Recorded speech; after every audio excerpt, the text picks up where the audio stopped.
I don't want to sit up there, man. Sit down, please. Sit down. Sit down. All right, everybody just we can just walk in. We did not want to do too much protocol, so we just count on you guys. Just walking around, greeting you guys, shaking hands, and then take it from there.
Très bien.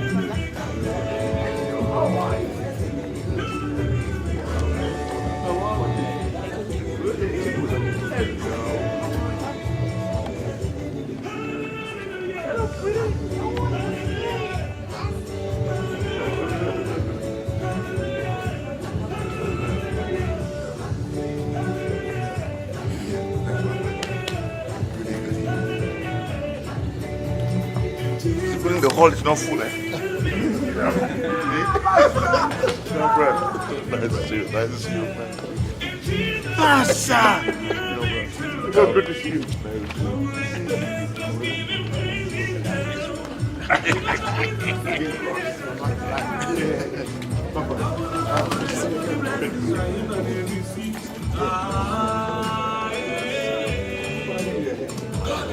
Yeah, like, of course. Yeah. Good to see you.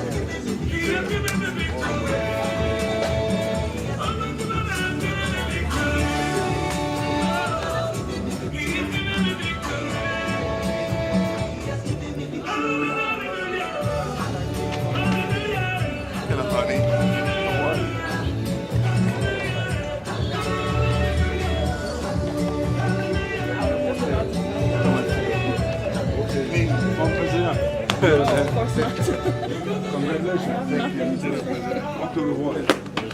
Ça va?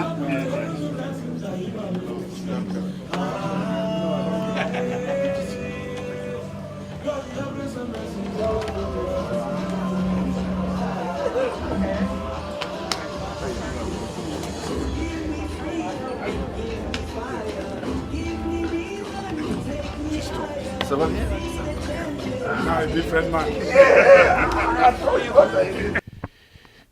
Merci d'être connecté sur Afrique Today. Vous regardez actuellement Afrique Today. Nous sommes ici où le candidat à la présidence du Cameroun est en train de s'exprimer actuellement. Alors, lors de l'arrivée du candidat Akeramona ici, dans cette très belle salle, nous avons assisté à l'hymne national du Cameroun que je vous donne l'occasion de suivre.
Merci d'avoir suivi l'hymne national du Cameroun. Alors, après l'hymne national du Cameroun, le candidat Akeremouna s'est exprimé à tout le public qui est venu massivement l'accueillir ici à Washington, D.C. Alors, je vous donne l'occasion d'écouter ce que le candidat a dit à tout le public qui est venu massivement l'écouter.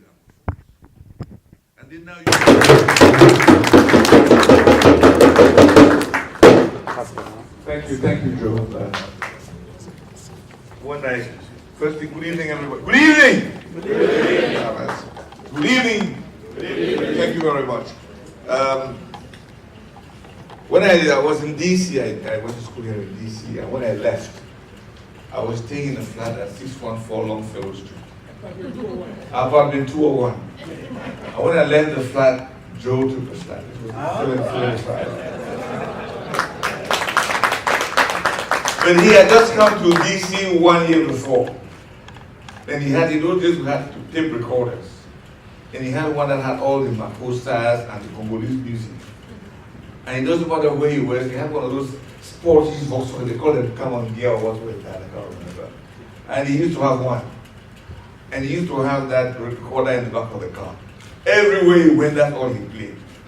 So I don't know what business he was doing. He came to see me and he parked the car downstairs. And he rushed upstairs to tell me something. When he went back down, the recorder was gone. All his music. And Joe almost wept because he listened to that music like 24 and 24. I was happy because I was getting sick of the music. You people heard the national anthem. National anthem reminds me of a story. This was in Boya. Dr. Fonlong came to the house, my father's house, family house.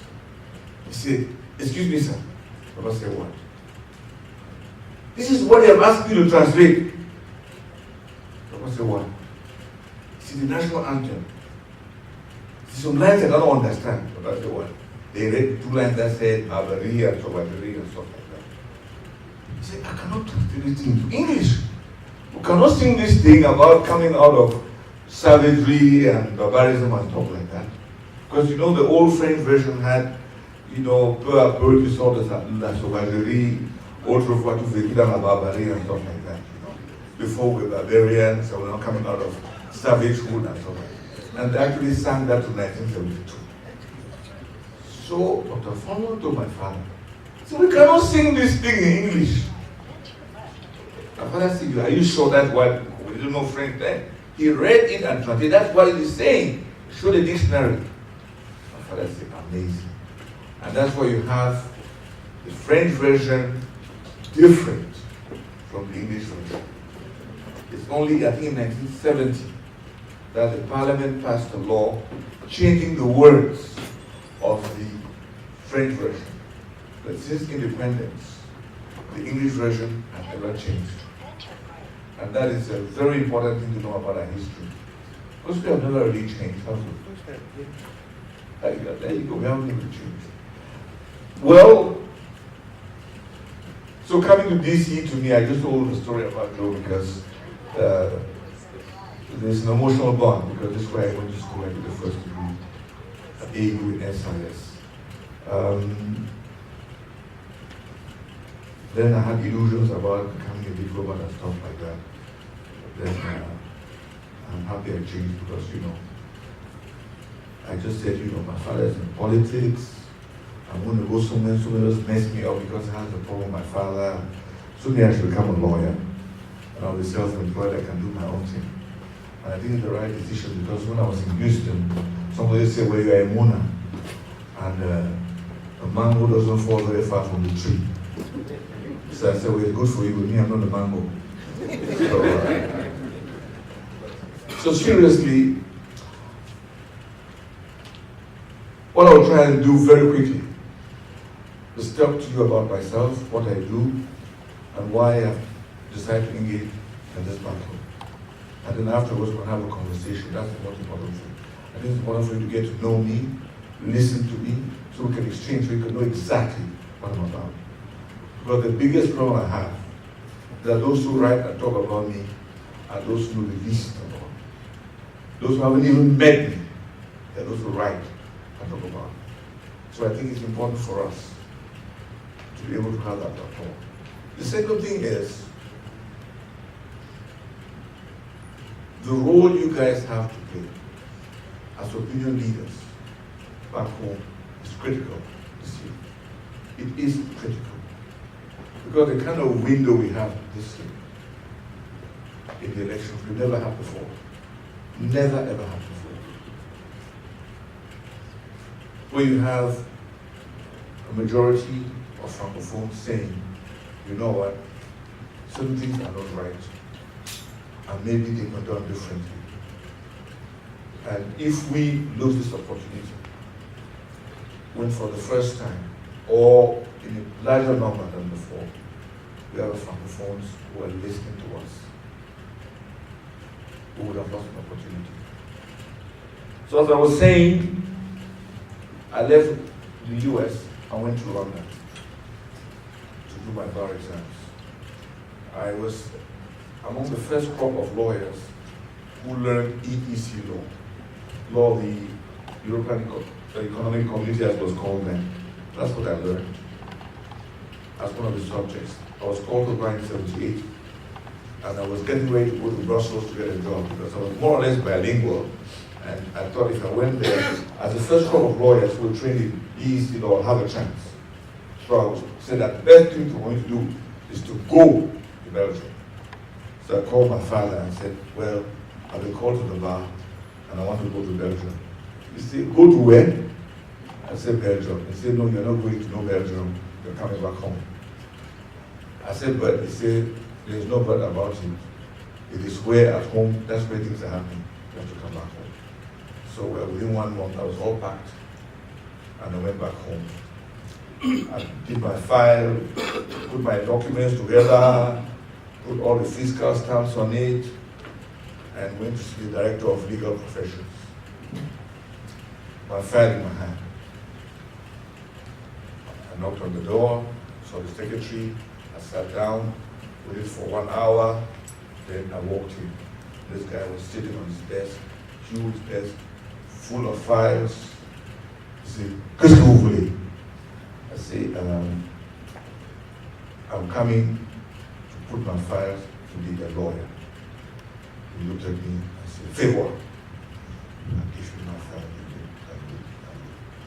He says, "Ok, Bernard, c'est ton frère?" I said, "Monsieur le directeur." Il est déjà avocat. Pourquoi vous êtes avocat? I said, "Monsieur le directeur, je suis déjà avocat. Je suis inscrit au barreau de Londres. Je ne veux pas être avocat." Barrister law, Lincoln's Inn. Il dit, que vous les anglophones, vous avez tous les faux diplômes, hein? So that was my first contact with the administration. So it went through equivalence. I have to get the equivalent of my documents. That took a year. And then one day I was sitting in the office, somebody was trying Angeline, because we know ourselves from way back, way all those years, when she used to be here, she's sitting right there. She's saying this, and I think working with the World Bank. I have to see her here, so you can't hide, I'm sorry. So anyway. So I was sitting in the office and I heard my name over the radio. That I have been, a arrêté has been signed, making me an avocat stagiaire, a people lawyer. I said, people lawyer, frustrated, got in my car, drove frantically to my father's residence. He was sleeping. And my cousin really knows that the worst thing to do is to wake up Papa when he's having his siesta. He knows that very well. And I know that as well. But I did. Bang on the door, got up and put his glasses on and looked. So what's your problem? I said, they just signed the paper and they have made me an avocat stagiaire. He said, where's the avocat stagiaire? He said, people lawyer. He said, will you wear a gown? I said, yes. Will you wear a wig? Can you plead in court? I said, yes. If you're a lawyer now, will you work with your brother Bernard? I said, yes. He said, then what is your problem? I said, but I'm not a people lawyer. I've been called to the bar. I'm a fully fledged barrister. He said, my son, their problem is vanity. They can slow you, but they cannot stop you. So you let me have the question. So I walked out of there, I was frustrated. I said, look at this guy. Second personality of the Republic. They're messing with my career, and all he can tell me is that. I tell this story to tell you that. So after having a lawyer in England, it took me 3 years to be enrolled really in the bar. All that time, I was twisting and turning with what hit all Anglophones about the equivalent of their papers, and you go round and round and all that. I went through all that. Then 3 years afterwards, I was now enrolled. The funny part of that story is that 15 years afterwards, I was sitting in my office, and I had a demand to be honest. Then I was head of the bar. And they brought a file to me. And somebody wanted to enter the bar. And I went out to get the person who was the same exact director who was now on retirement. And he was trying to become a barrister. I asked him to sit down. I left him in my office. I went outside and said, this is one hell of a trial. So I came back and sat down. I said, Monsieur le Directeur, quand je suis rentré de Londres, c'est vous qui m'avez reçu. Je vais alors vous renvoyer l'ascenseur. I.e., you receive me, I will do to you what you do to me. And he says, s'il vous plaît, ne me renvoyez pas l'ascenseur normal. You know, he must know exactly what he did to other people. But of course, so we went to the bar council, they brought his file, everybody wanted him. My friend Strungan, they said, no way, this guy is so wicked, he should come here and we'll torture him. I said, the guy has been to the Supreme Court, let us allow him to go on. And we argued and finally let him go on. I'm telling this story to say that when you are in the middle of a journey, don't allow that to determine where you'll be at the end of the journey. It's very important. Because of the way things are today, all you can do is make sure that there's a better tomorrow. If you want to allow your mind to be clouded by the misfortunes of the past, you will miss an incredible window into the future.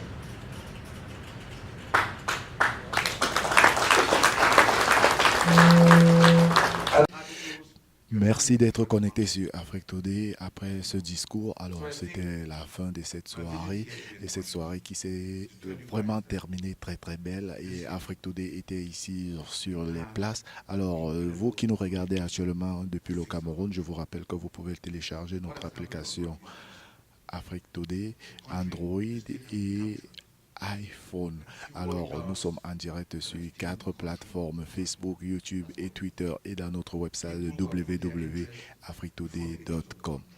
Merci d'avoir été connecté dans cette édition spéciale où Afrique Today a eu à couvrir l'événement de ce candidat présidentiel du Cameroun. On se retrouve très très prochainement. À bientôt.